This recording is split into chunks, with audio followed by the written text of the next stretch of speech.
नमस्कार विद्यार्थी मित्रांनो. प्रत्येकाचे एक स्वप्न असते का स्वतःला शिक्षक, पोलीस किंवा एखाद्या मोठ्या नोकरीवर यशस्वी पदावर राहायचं असतं किंवा लागायचं असतं किंवा नोकरी मिळवायची असते. हे प्रत्येकाचं एक स्वप्न असतं. तर ते स्वप्न पूर्ण करण्यासाठी आपण खूप मेहनत घेत असतो, धडपड करत असतो आणि ते मिळवण्याचा प्रयत्न करत असतो. कारण कुठलीही गोष्ट ही सहजासहजी मिळत नसते आणि ती करण्यासाठी किंवा ती मिळवण्यासाठी भरपूर अडचणी येतात किंवा भरपूर संकट येतात. ते सुद्धा दूर करावेच लागतात.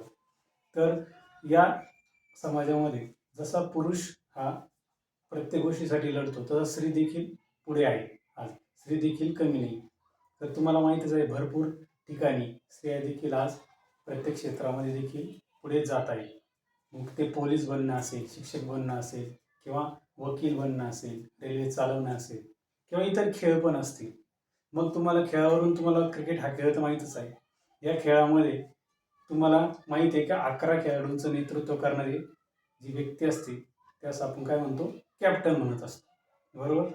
मग तुम्हाला आपल्या भारतीय संघातील महिला महिला जो संघ आहे, त्याची कॅप्टन तुम्हाला माहीत आहे का? हो, बरोबर. हरमनप्रीत कौर ही भारतीय महिला संघाची कॅप्टन आहे. बरोबर? मग तर आज आपण या महिलांनी जशी धाडसी वृत्ती किंवा हे यश मिळवले, तसंच एका यशस्वी आणि धाडसी अशा महिलेचा आपण आज पाठ बघणार आहोत. आणि त्या पाठाचं नाव आहे मच्छिंद्र येनापुरे लिखित धाडसी कॅप्टन राधिका मेनन. आणि या पाठामध्ये आपण राधिकाचे बालपण, राधिकाचे स्वप्न, त्यासाठी त्यांनी केलेली धडपड, त्यानंतर त्यांचं नोकरीतील स्वरूप, या सगळ्या गोष्टी बघणार आहोत.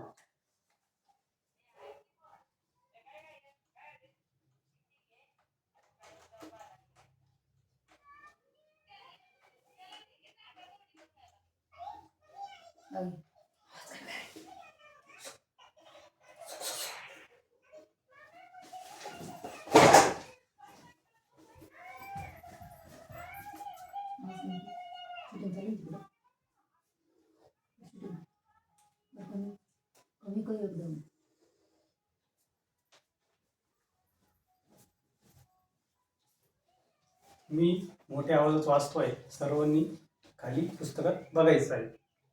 सर्वात पहिले मच्छिंद्र येनापुरे यांची माहिती. मच्छिंद्र येनापुरे 1974 प्रसिद्ध लेखक. त्यांचा जंगल एक्सप्रेस हा बालकथासंग्रह, हसत जगावे हा विनोदी कथासंग्रह प्रसिद्ध आहे. याशिवाय त्यांच्या किशोर, छावा केसरी आदी बालमासिके यामधून बालकथा प्रसिद्ध आहेत. त्यांनी विविध वृत्तपत्रांमधून विविध विषयातील लेखन केले आहे. ब्लॉगवर त्यांचे आजवर 1200 लेख प्रसिद्ध आहेत. भारतीय मर्चंट नेव्हीच्या पहिल्या महिला कॅप्टनचा मान भूषवणाऱ्या राधिका मेनन यांना इंटरनॅशनल मेरीटाईम ऑर्गनायझेशनने award for exceptional bravery at sea या पुरस्काराने सन्मानित केले आहे. हा पुरस्कार मिळवणाऱ्या त्या जगातील पहिल्या महिला ठरल्या आहेत. राधिका मेनन यांनी जीवाची बाजी लावून बंगालच्या उपसागरात वादळात सापडलेल्या 7 मच्छीमारांना वाचवले होते. प्रस्तुत पाठात त्यांच्या शौर्याचा परिचय करून दिलेला आहे. हा प्रस्तुत पाठ किशोर मे 2017 या मासिकेतून घेतला आहे. ही मच्छिंद्र येनापुरे यांची जीवनाविषयी, त्यांच्या लेखनाविषयी माहिती होती. आता आपण पाठाची माहिती बघूया. तुम्ही सर्वांनी लक्ष द्यायचं आहे. राधिका या केरळच्या कोलुनगल भागात लहानच्या मोठ्या झाल्या. धाडस आणि काहीतरी करून दाखवण्याची हिंमत हे त्यांचे गुणवैशिष्ट्य होते. मोकळ्या वेळेत त्यांचं नेहमी सागर किनारी भटकणं, फिरणं व्हायचं. त्यामुळे उसळणाऱ्या नखरेल लाटांना पाहून त्यांच्या सोबतीने अनंत अशा सागर सफरीला जावं असं त्यांच्या मनाला वाटायचं. या लाटांना पाहूनच त्यांनी नौसेनेत जायचं निश्चित केलं. सुरुवातीला त्यांच्या आईवडिलांनी त्यांच्या या निर्धाराला विरोध केला. त्यांना वाटलं होतं की जोखमीची नोकरी आहे. आपली नाजूक मुलगी समुद्रातल्या धोक्यांचा सामना कसा करेल? पण उत्तुंग इच्छाशक्ती असलेल्या राधिकाने त्यांना यासाठी राजी केलं. पदवी मिळवल्यानंतर त्यांनी ऑल इंडिया मरीन कॉलेजमध्ये रेडिओ कोर्ससाठी प्रवेश घेतला. त्यांच्या घरापासून 30 किलोमीटर अंतरावर असलेल्या कोचीमध्ये कॉलेज होतं. प्रशिक्षणादरम्यान राधिका यांनी समुद्री जहाजातल्या संवाद प्रणालीची माहिती झाली. जहाजात काम करायला त्या फारच उत्सुक होत्या. प्रशिक्षण पूर्ण झाल्यावर शिपिंग कॉर्पोरेशन ऑफ इंडिया मध्ये प्रशिक्षक रेडिओ ऑफिसरची नोकरी त्यांना मिळाली आणि त्यांचे समुद्री जहाजात काम करण्याचे स्वप्न पूर्ण झाले. नियमानुसार समुद्री क्षेत्रात निर्धारित वेळेत काम केल्यानंतर 2010 साली त्यांना मास्टर सर्टिफिकेटसाठी अर्ज केला. या दरम्यान त्यांनी बराच काळ घरापासून लांब राहावं लागलं, पण रोमांचकारी प्रवासामुळे त्या खुश होत्या. शेवटी त्यांचं आवडीचं काम होतं ना.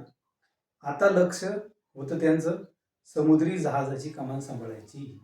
त्यांचे हे स्वप्न 2012 साली पूर्ण झालं. राधिका देशातल्या पहिल्या महिला मर्चंट नेव्ही कॅप्टन बनल्या. त्यांनी मर्चंट नेव्हीच्या संपूर्ण स्वराज्य या जहाजाची कमान सांभाळायला दिली गेली. या दरम्यान त्यांचा विवाह नेव्हीमधीलच एका रेडिओ ऑफिसरशी झाला. एकाच व्यवसायात असल्या कारणाने नवऱ्याला त्यांच्या जबाबदारीची माहिती होतीच. आई बनल्यावर अडचणी वाढल्या. कौटुंबिक आणि नोकरीची जबाबदारी सांभाळताना अनेक अडचणी आल्या, परंतु त्या अजिबात डगमगल्या नाही. सगळ्यात कठीण गोष्ट होती ती म्हणजे मुलाचा सांभाळ. दीर्घकाळ घरापासून लांब राहावं लागायचं. राधिकांना हे आव्हान देखील चांगल्या प्रकारे निभावलं. राधिकाच्या या रोमांचकारी प्रवासात घरच्यांनी देखील मोठी साथ दिली. 22 जून 2015 रोजी एक घटना घडली. तेव्हा राधिका संपूर्ण स्वराज या जहाजावर तैनात होत्या. रात्रीचे जवळपास 11 वाजले होते. जोराच्या वादळामुळे समुद्री लाटांनी रौद्र रूप धारण केलं होतं. मोसमाचा अवतार खतरनाक बनला होता. तेवढ्याच जहाजातल्या एका अधिकाऱ्याने ओडिशाच्या गोपाळपूर किनाऱ्यापासून 2.5 किलोमीटर अंतरावर मासेमाऱ्यांची नाव लाटाच्या गर्तेत सापडली असल्याचे सांगितले. नाव बुडणारच होती. नावेत असलेले लोक आपल्या जीवनाची शेवटची लढाई लढत होते. अधिकाऱ्याने तात्काळ राधिका यांना रेडिओवर सूचना पाठवली. मॅडम, समुद्रात एक नाव फसले आहे. त्यात असलेले मच्छीमार अडचणीत सापडले आहेत. सूचना मिळताच त्यांनी दुर्बिणीने समोर नजर टाकली. खरोखर नाव बुडण्याच्याच अवस्थेत होती. एक क्षण देखील वाया न घालवता त्यांनी सुटकेच्या मोहिमेला सुरुवात केली. पुढच्या 5 मिनिटात जहाजातले लोक बचाव कार्यासाठी सज्ज झाले. मात्र वादळाचा जोर इतका मोठा होता की त्यांनी नावेपर्यंत जाताच येईना. बुडणाऱ्या मच्छीमारांना माहीत होतं की त्यांना वाचवण्यासाठी समोरचे जहाज त्यांच्यापर्यंत पोहोचण्याचा प्रयत्न करत आहे. ते जीवाच्या आकांताने स्वतःला वाचवण्याचा प्रयत्न करत होते, पण जाणाऱ्या प्रत्येक क्षणासोबत त्यांची आशा धूसर होत चालली होती. जहाजातले कर्मचारी मात्र निखारीने प्रयत्न करत होते. पहिला प्रयत्न अयशस्वी ठरला. जोराच्या वादळामुळे बचाव कार्य करणारी टीम त्यांच्यापर्यंत पोहोचू शकत नव्हती. दुसरा प्रयत्न केला गेला. मच्छीमार जितके पुढे येण्याचा प्रयत्न करत होते तितक्याच वेगाने ते मागे ढकलत जात होते. दुसरा प्रयत्न देखील वाया गेला. सगळ्यांना वाटलं की आता सगळं संपलं, त्यांना वाचवणं अशक्य आहे. पण राधिकांनी आपल्या टीमचे मनोधैर्य तुटू दिले नाही.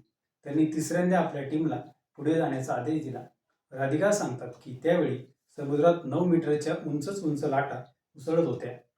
वारा 70 समुद्री मैल वेगाने वाहत होता. मच्छीमारांना वाचवण्यासाठी आम्ही 2 प्रयत्न फसले होते आमचे, पण आम्ही हिंमत हरलो नाही. शेवटी तिसऱ्या प्रयत्नात त्यांना यश आले. पायलट शिडीद्वारे मच्छीमारांना त्यांच्या नावेतून जहाजात घेण्यात आले. नावेतील 7ही मच्छीमार सही सलामत वाचले होते. वादळापासून बचावलेल्या पेरला चिन्नाराव यांच्या पत्नी म्हणाल्या, पती कित्येक दिवसापासून घरी आले नाहीत. म्हटल्यावर आम्ही समजलो होतो की त्यांची नाव बुडाली. आम्हाला वाटलं ते जिवंत राहिले नसतील, पण राधिका मॅडमनी त्यांचा जीव वाचवला. मी त्यांचे शतशी आभारी आहे.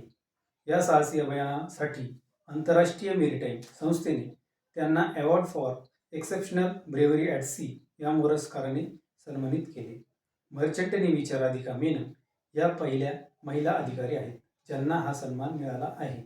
राधिका सांगतात, ज्यावेळी आम्ही जहाजावर असतो त्यावेळेला आपण महिला आहोत की पुरुष याचा विचार करत नाही. समोर कठीण लक्ष्य असले तर हिंमत आपोआप येते. हे सगळं आमच्या टीमच्या धाडसामुळे शक्य झालं. म्हणजे एकंदरीत आपण या पाठात बघितलं करा राधिका मेनन ज्या आहेत या लहानपणापासूनच धाडसी होत्या, कर्तृत्ववान होत्या आणि त्यांनी एक निश्चय केला होता की आपल्याला भविष्यात काय करायचंय. नौसेनेत जायचं किंवा मर्चंट नेव्ही या पदापर्यंत त्या कशा पोहोचल्या. त्यांचं धाडस, त्यांचं कर्तृत्व, त्यांचं नोकरीचं स्वरूप, या सगळ्या गोष्टी त्यांनी कसे 7 जणांचं प्राण वाचवला, या सगळ्या गोष्टी आपण एकंदरीत या पाठामध्ये बघणार आहोत.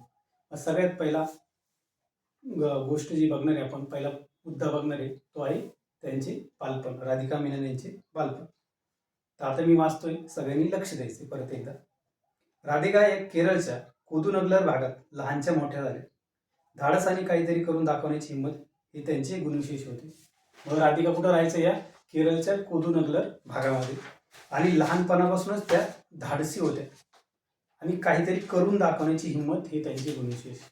म्हणजे धाडस आणि काहीतरी करून दाखवणे हे त्यांच्या दोन गोष्टी होत्या आणि तेच त्यांचे गुणविशेष होते. मोकळ्या वेळेत त्यांचं नेहमी सागरी किनारी भटकणं फिरणं व्हायचं.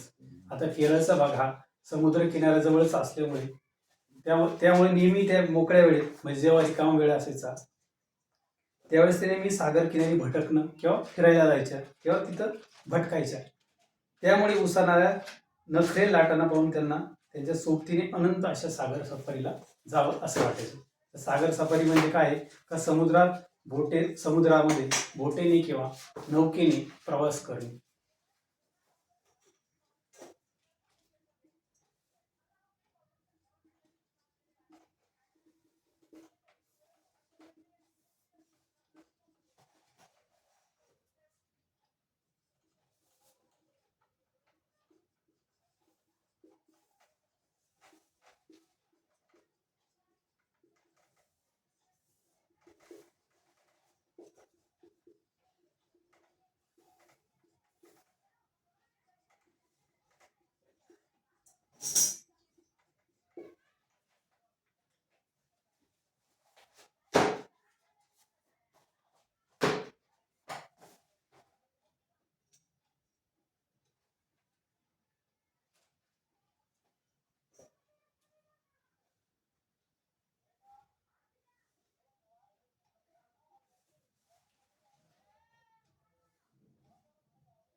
अशा प्रकारे त्यांनी लहानपणापासून त्यांचं धाडस कर्तृत्व दाखवण्याचा प्रयत्न केला होता.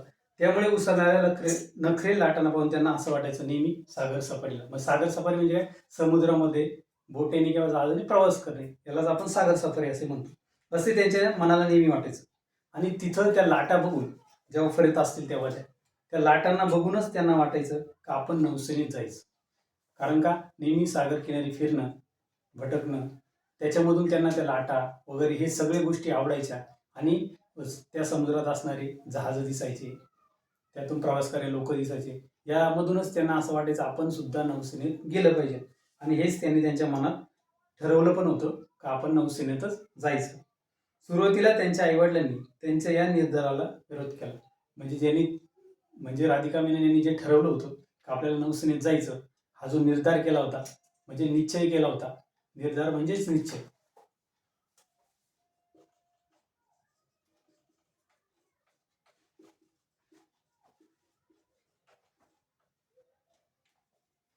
त्यांनी जो निश्चय केला होता तो त्यांनी ठरवलं. ते त्यांचे आईवडील आधी नाही म्हणायचे किंवा त्याला परवानगी नव्हती.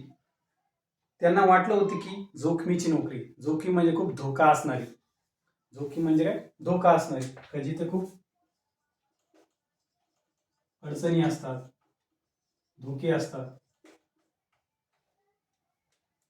मग असे नोकरी त्यांना करू नये असं राधिकांच्या आईवडिलांचं इच्छा होती. आपली नाजूक मुलगी समुद्रातल्या धोक्यांचा सामना कसा करेल? पण उत्तुंग इच्छाशक्ती असलेल्या राधिकांनी त्यांना यासाठी राजी केलं. उत्तुंग इच्छा म्हणजे काय? प्रचंड उंचीची किंवा खूप मोठी गोष्ट होती, ती काय सहजासहजी मिळणारी नव्हती किंवा लगेच भेटणारी नव्हती. म्हणून उत्तुंग इच्छाशक्ती असलेल्या राधिकाने त्यांना यासाठी राजीच केलं. कारण त्यांचं खूप मोठी इच्छा होती किंवा मोठं स्वप्न होतं नौसेनेत जाणं. हे सहजासहजी पूर्ण होणारं स्वप्न नव्हतं. त्यासाठी राधिकेने त्यांच्या आईवडिलांना राजी केलं होतं. पदवी मिळवल्यानंतर त्यांनी ऑल इंडिया मरीन कॉलेजमध्ये रेडिओ कोर्ससाठी प्रवेश घेतला. आता त्यांचं काय झालं होतं? त्यांचं शिक्षण पूर्ण झालं होतं, पदवी मिळवली होती. त्यानंतर त्यांनी आता ऑल इंडिया मरीन कॉलेजमध्ये रेडिओ कोर्ससाठी प्रवेश घेतला.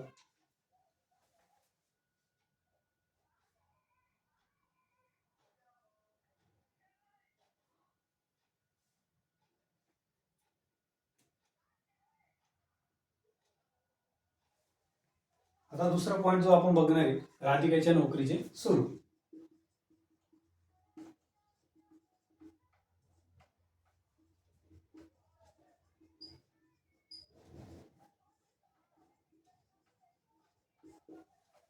यामध्ये राधिकेने पदवी मिळवली आणि पदवी मिळवल्यानंतर आता त्यांना ऑल इंडिया मरीन कॉलेजमध्ये रेडिओ कोर्ससाठी प्रवेश घेतला होता. म्हणजे हा शैक्षणिक कोर्सच्या व्यतिरिक्त जे नेव्हीमध्ये जाण्यासाठी किंवा तिथं लागणारा हा कोर्स होता. त्यांच्या घरापासून 30 किलोमीटर अंतरावर असलेल्या कोचीमध्ये हे कॉलेज होतं. हे कॉलेज कधी त्यांच्या घराजवळ एकदम जवळच नव्हतं, ते जवळजवळ 30 किलोमीटर लांब होतं घरापासून.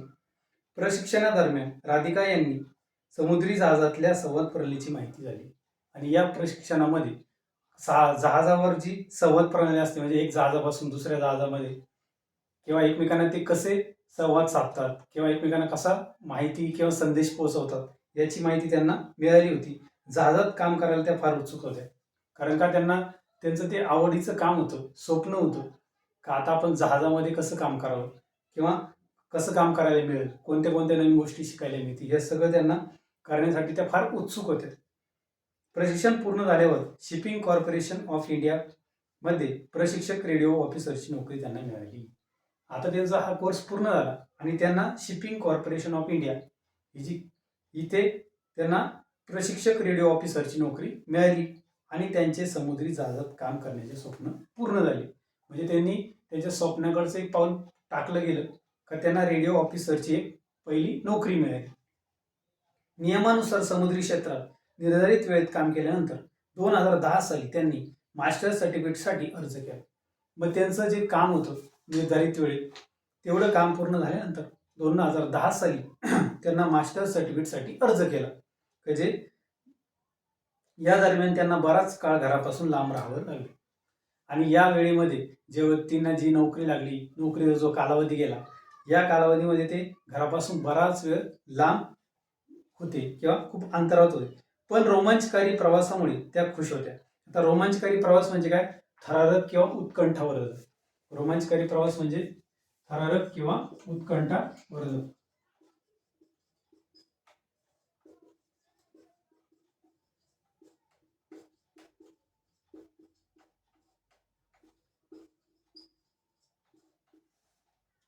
म्हणजे हा प्रवास काय साधा सुद्धा नव्हता, कारण समुद्रामध्ये नौकेत किंवा जहाजमध्ये प्रवास करणे, किती किती किलोमीटर जाणे, त्यानंतर कित्येक दिवस घरापासून लांब राहणे, हा प्रवास काय होता? एकदम थरारक होता, उत्कंठा वाढवणारा होता. म्हणून त्यांना हा प्रवास खूप आवडायचा आणि त्याच्यामध्ये त्या खुश होत्या. शेवटी त्यांचे हे आवडीचे काम होते, कारण का आपलं जर काम आवडीचं असेल तर आपल्याला ते करायला सोपं वाटतं. तसंच त्यांना ते काम एकदम आवडीने त्या करायच्या. आता त्यांचं लक्ष होतं समुद्री जहाजाची कमान सांभाळणे. आता त्यांचं मुख्य लक्ष काय होतं? का समुद्री जहाज, कारण आधी त्या जहाजामध्ये त्या काम केले त्यांनी, पण समुद्री जे जहाज आहे का जे खूप दिवसापर्यंत प्रवास करत असतं किंवा समुद्रामधले जे जहाज असतात, काही संकट येतात समुद्रात लोकांना, त्यांना वाचवणं असेल, बचाव कार्य असेल, मदत करणं असेल, तर सगळ्या गोष्टी या करण्यासाठी त्यांना आवडायचं. म्हणून आता त्यांचं लक्ष होतं समुद्री जहाजाची कमान सांभाळणे आणि हे त्यांचे स्वप्न 2012 साली पूर्ण झाले. राधिका देशातल्या पहिल्या महिला मर्चंट नेव्ही कॅप्टन बनल्या आणि त्या आपल्या देशाच्या पहिल्या नेव्ही कॅप्टन बनल्या.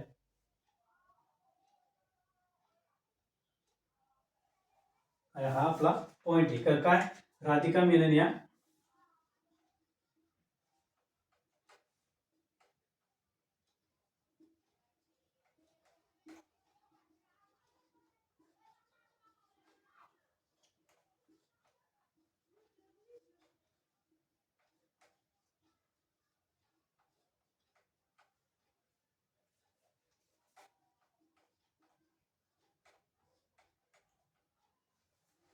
आणि मग 2012 साली त्यांचं हे स्वप्न पूर्ण झालं. राधिका देशातल्या पहिल्या मर्चंट नेव्ही कॅप्टन बनल्या. त्यांनी मर्चंट नेव्हीच्या संपूर्ण स्वराज या जहाजाची कमान सांभाळली आणि आता त्यांच्या कामासाठी किंवा त्यांच्या हाताखाली किंवा त्या जहाजावर डायरेक्ट एक स्वतःच त्या जहाजाची कमान सांभाळणार होत्या. पूर्ण जहाज त्यांना सांभाळायचं होतं आणि सगळे लोक त्यांच्या हाताखाली असणारे किंवा त्यांच्या कार्याखाली काम करणार होते. असं ते संपूर्ण स्वराज या जहाजाची त्यांनी सगळ्यात पहिली महिला म्हणून आणि कॅप्टन म्हणून, महिला कॅप्टन, आणि ती पण भारतातली, ही कमान सांभाळली. या दरम्यानच त्यांचा विवाह नेव्हीमधील एका रेडिओ ऑफिसरशी झाला. एकाच व्यवसायात असल्या कारणाने नवऱ्याला त्यांच्या जबाबदारीची माहिती होती. आता दोघेही एकाच ठिकाणी काम किंवा एकाच व्यवसायातील असल्यामुळे त्यांना माहीत होतं नेव्हीचं काम कसं आहे किंवा नौदलातील काम कसं आहे. खूप खूप दिवस घरापासून लांब राहणे असणारे किंवा एका ठिकाणी दुसऱ्या ठिकाणी लवकर जाणं शक्य नव्हतं. त्यामुळे खूप अडचणी होत्या. या अडचणी सुद्धा त्यांना माहीत होत्या. आई बनल्यावर अडचणी अजूनच वाढल्या. कौटुंबिक आणि नोकरी जबाबदारी सांभाळताना अनेक अडचणी आल्या. आता त्यांना दोन्ही गोष्टी बघायच्या होत्या. कौटुंबिक आणि त्यांची नोकरी दोन्ही पण गोष्टी बघायच्या होत्या आणि या करताना त्यांच्या अडचणी अजूनच वाढल्या त्या. परंतु त्या अजिबात डगमगल्या नाही. म्हणजे त्यांनी कधीच घाबरल्या नाही. त्या दोन्ही गोष्टी सांभाळायच्या. सगळ्यात कठीण गोष्ट होती ती म्हणजे मुलाचा सांभाळ. कारण का दोघेही नोकरीला होते आणि दोघेही नोकरीला असल्या कारणाने मुलाचा सांभाळ करणं हे पण सोपं काम नव्हतं. दीर्घकाळ घरापासून लांब राहावं लागायचं. कारण का समुद्रामधली त्यांचा सगळं काम हे समुद्रातलं असल्यामुळे जहाज सांभाळणं, त्यामुळे घरापासून त्या खूप लांब असायच्या किंवा दीर्घकाळ लांब असायच्या घरापासून. राधिकानं हे आव्हान देखील चांगल्या प्रकारे निभावलं म्हणजे काय पूर्ण केलं. त्यांनी ते त्यांचं जे काम होतं ते सुद्धा काय केलं, निभावलं म्हणजे पूर्ण केलं.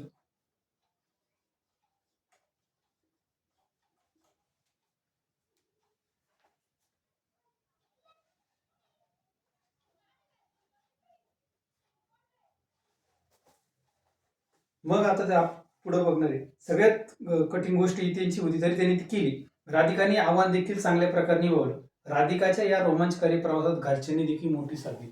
मग हा प्रवास त्यांचा सुद्धा एक रोमांचकारीच होता. म्हणजे समुद्रातला प्रवास तर होताच रोमांचकारी, पण त्यांचं स्वतःचं स्वप्न पूर्ण करणे, स्वप्न पूर्ण झाल्यानंतर लग्नानंतर मुलगा असेल, बाळ असेल सांभाळणं, त्याबरोबर नोकरी करणे, हे सुद्धा हा जो प्रवास होता त्यांचा आणि त्यानंतर परत आपल्या कामावर हजर राहणे, हे सगळा प्रवास सुद्धा रोमांचकारीच होता.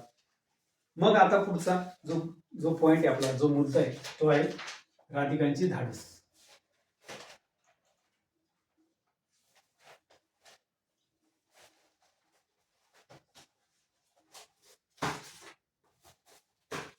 बावीस जून 2015 रोजी एक घटना घडली. तेव्हा राधिका संपूर्ण स्वराज या जहाजावरच तैनात होती. म्हणजे ज्या जहाजावर त्यांची पहिला मर्चंट नेव्ही कॅप्टन म्हणून नियुक्ती झाली त्या जहाजावर त्या होत्या. 22 जून 2015 रोजी जवळपास रात्रीचे 11 वाजले होते. जोराच्या वादळामुळे समुद्री लाटांनी रौद्ररूप धारण केलं होतं. मोसमाचा अवतार खतरनाक बनला होता. आता खतरनाक म्हणजे काय, एकदमच जीवाला धोका पोहोचवणार.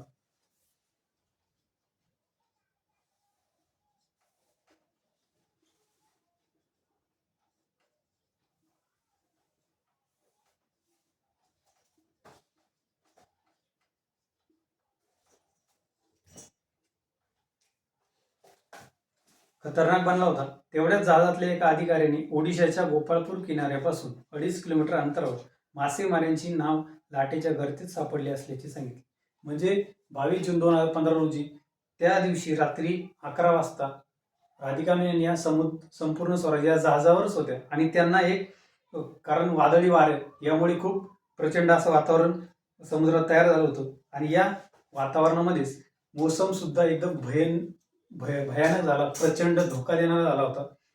तेवढ्यात त्यांना जहाजाच्या अधिकाऱ्याने ओडिशाच्या गोपाळपूर किनाऱ्यावर 2.5 किलोमीटर अंतरावर मासेमाऱ्यांची नाव गर्दीत सापडली असं त्यांना सांगितलं, असा संदेश पोहोचवला.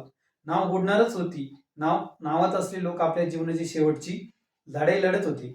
अधिकाऱ्याने तात्काळ राधिका यांना रेडिओवर सूचना पाठवली आणि मग हे त्या तिकडच्या अधिकाऱ्यांनी बघितलं आणि त्यांनी राधिका या त्या नावेपासून जवळच असतील त्यामुळे त्यांना संदेश पोहोचवला किंवा माहिती सूचना केली, माहिती पाठवली आणि तात्काळ राधिकांनी रेडिओवर सूचना पाठवल्यामुळे मॅडम समुद्रात एक नाव फसले आहे, त्यात असलेले मच्छीमार अडचणीत सापडले आहेत अशी सूचना त्यांनी मिळाली.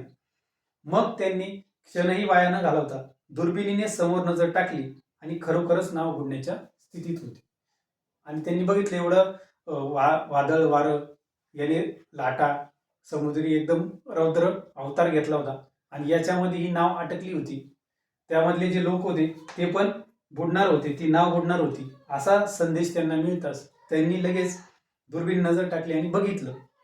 एक क्षण देखील वाया न घालवता त्यांनी सुटकेच्या मोहिमेला सुरुवात केली आणि लगेच त्यांनी मग त्यांचं बचाव कार्य करण्यासाठी सुरू केलं. इथूनच त्यांचं धाडस कार्य आपल्याला दिसतंय का त्यांच्या स्वतःची जीवाची पर्वा न करता स्वतःला धोका पोहोचू शकतोय, आपल्या सहकार्यांना धोका पोहोचू शकतोय किंवा त्या लोकांना पण वाचवणं हे त्यांनी धाडस करून दाखवलं. पुढच्या 5 मिनिटात जहाजातले लोक बचाव कार्यासाठी सज्ज झाले आणि पुढच्या 5च मिनिटात ते तिथपर्यंत पोहोचले. मात्र वादळाचा जोर इतका मोठा होता की नावेपर्यंत जाता येत. कारण का ते तिथं जाण्याचा प्रयत्न करायचे, पण वादळ वारे खूप असल्यामुळे लाटा पण उसळायच्या, त्यामुळे जहाज तिथपर्यंत पोहोचत नव्हती. आणि मच्छीमारांना सुद्धा माहित होतं की त्यांना वाचवण्यासाठी समोरचे जहाज आले, त्यांच्यापर्यंत पोहोचण्याचा प्रयत्न करत आहेत. ते जीवाच्या आकांताने स्वतःला वाचवण्याचा प्रयत्न करत होते, पण जाणाऱ्या प्रत्येक क्षणासोबत त्यांची आशा धुसर होत चालली होती. कारण का एवढ्या वादळ वाऱ्यामुळे आणि लाटा प्रचंड असल्यामुळे त्यांना पण कळायचं की हे आपल्याला वाचवण्यासाठी आले, पण ते आपल्यापर्यंत पोहोचू शकत नाही. म्हणजे त्यांची जी आशा होती ती धुसर होत चालली होती. धुसर म्हणजे अंधुक.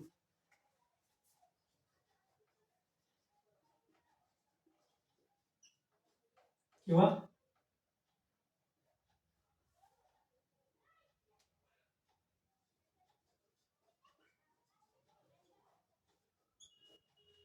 दुसरं म्हणजे अंधुक किंवा न पूर्ण होणे. त्यांना दिसतंय समोर काही आपल्याला वाचवण्यासाठी येत आहे, पण ते पोचू शकत नाही. जहाजातले कर्मचारी मात्र निकालीचा प्रयत्न करत होते. पहिला प्रयत्न अयशस्वी ठरला. अयशस्वी म्हणजे पहिला प्रयत्न त्यांचा जो होता तो फेल गेला किंवा तो प्रयत्न हा यशस्वी झाला नाही. जोराच्या वादळामुळे बचाव कार्य करणारी टीम त्यांच्यापर्यंत पोहोचू शकत नव्हती. कारण का एवढं वादळ वारे चालू होते, त्यामुळे समुद्राचा रौद्रावतार होता, त्यामुळे तिथपर्यंत ते पोहोचू शकतच नव्हते. दुसरा प्रयत्न केला गेला. मच्छीमार जितके पुढे येण्याचा प्रयत्न करत तितक्याच वेगाने ते कारण मागे ढकलले जायचे. म्हणजे दुसरा प्रयत्न देखील वाया गेला. कारण जहाज जाण्याचा प्रयत्न करायचे पुढे, पण वादळ वाऱ्यामुळे किंवा त्या लाटा एवढ्या उंचीच्या होत्या किंवा त्याच्यामध्ये खूप जास्त प्रचंड रूप घेतले असल्यामुळे त्या जहाजांना पाठीमागं लोटायच्या. सगळ्यांना वाटलं की आता सगळं संपलं, कारण का दुसरा प्रयत्न सुद्धा अयशस्वी झाला, तो वाया गेला. त्यांना सगळ्यांना वाटलं आता हे मच्छीमार असतील किंवा मच्छीमारांना वाटलं ही जहाज आपल्यापर्यंत पोहोचू शकत नाही, आपण मरणारच आहोत. पण राधिकाने आपल्या टीमचे मनोधैर्य तुटू दिले नाही. त्यांनी तिसऱ्यांदा आपल्या टीमला पुढे जाण्याचा आदेश दिला.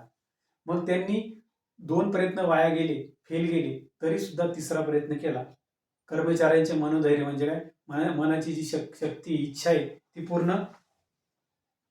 ती तुटू दिली नाही आणि तिसऱ्यांदा आपल्या टीमला पुढे जाण्याचा आदेश दिला.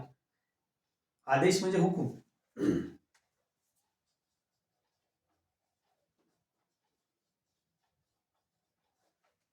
त्यांनी त्यांच्या टीमला काय किंवा त्या कर्मचाऱ्यांना हुकूम दिला किंवा आदेश दिला. राधिका सांगतात की त्यावेळेस समुद्रात 9 मीटरच्या उंच लाटा होत्या. वारा 70 समुद्री मैल वेगाने वाहत होता. मच्छीमारांना वाचवण्यासाठी आमचे 2 प्रयत्न फसले गेले. आणि वारा त्यावेळेस 70 समुद्री मैल वेगाने वाहत, म्हणजे हा काय वारा मोजलेला असेल 70 समुद्री मैल. मच्छीमारांना वाचवण्यासाठी आमचे 2 प्रयत्न फसले गेले, पण आम्ही हिंमत हारलो नाही. शेवटी तिसऱ्या प्रयत्नाला यश आले. शेवटी त्या तिसऱ्या प्रयत्नात त्यांनी यश मिळवलं आणि पायलट शिडीद्वारे मच्छीमारांना त्यांच्या नावेतून जहाजात घेण्यात आले. ते ज्यांची जी संपूर्ण स्वराजी जहाज होते ती तिथपर्यंत पोहोचली आणि शिडीद्वारे पायलटनी सगळे मच्छीमारांना त्यांच्या जहाजात घेतलं आणि सुरक्षित काढलं तिथून बाहेर. नावेतील 7ही मच्छीमार सही सलामत वाचले. सही सलामत म्हणजे काय, संपूर्ण सुरक्षित, एकाला सुद्धा हानी पोहोचली नाही. वादळापासून बचावलेल्या पेरला चिन्नाराव यांच्या पत्नी म्हणाल्या.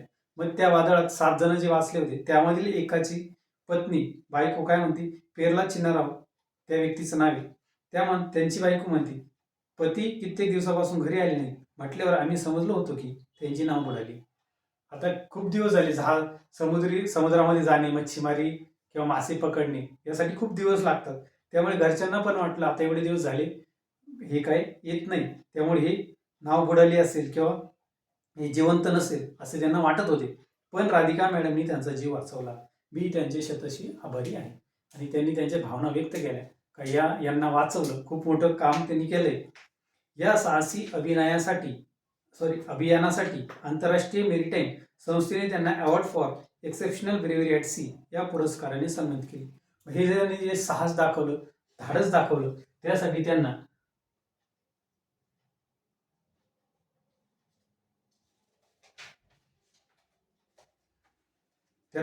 Award for exceptional bravery at sea हा आंतरराष्ट्रीय मेरीटाईम संस्थेने त्यांना सन्मान दिला. आणि मर्चंट नेव्हीच्या राधिका मेनन या पहिल्या महिला अधिकारीच आहे ज्यांना हा पहिला सन्मान मिळाला. म्हणजे हा सन्मान मिळवणाऱ्या त्या पहिल्याच भारतीय होत्या. राधिका सांगतात, ज्यावेळी आम्ही जहाजावर असतो त्यावेळेला आपण महिला आहोत की पुरुष याचा विचार करत नाही.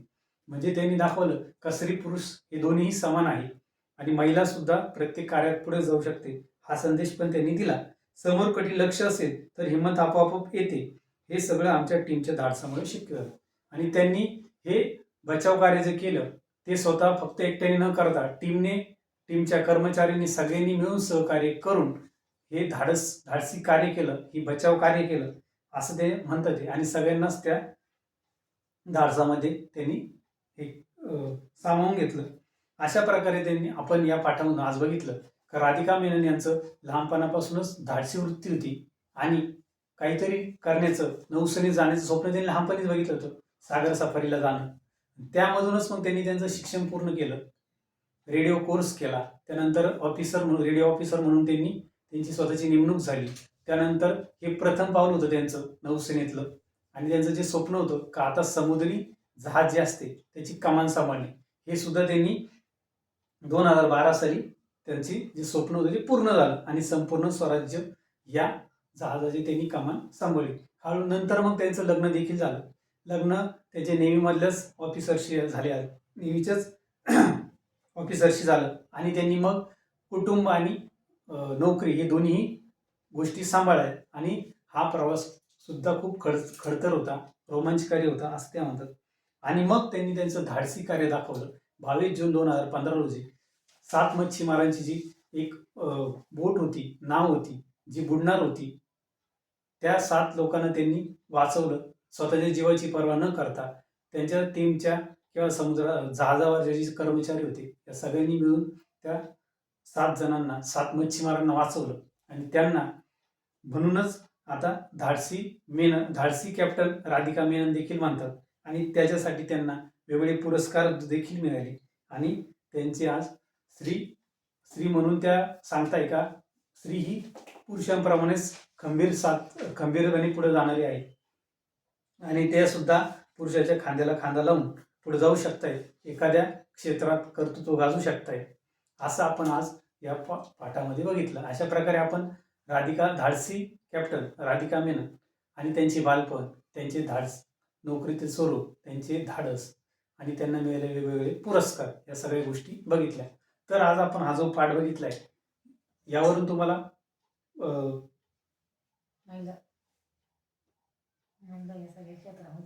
महिला या प्रत्येक क्षेत्रात पुढे जाऊ शकताय. प्रत्येक क्षेत्र हे त्यांच्यासाठी आहे किंवा प्रत्येक नोकरीसाठी सुद्धा त्या पुढे राहू शकताय किंवा त्यांनी जर ठरवलं तर ते प्रत्येक गोष्ट करू शकताय. हे त्यांनी सिद्ध करून दाखवलं. आणि स्त्री सक्षमीकरण हे सुद्धा त्याच्यामधून दिसून येतं किंवा स्त्री किती धाडसी आहेत हे सुद्धा आपल्याला त्यातून कळतं.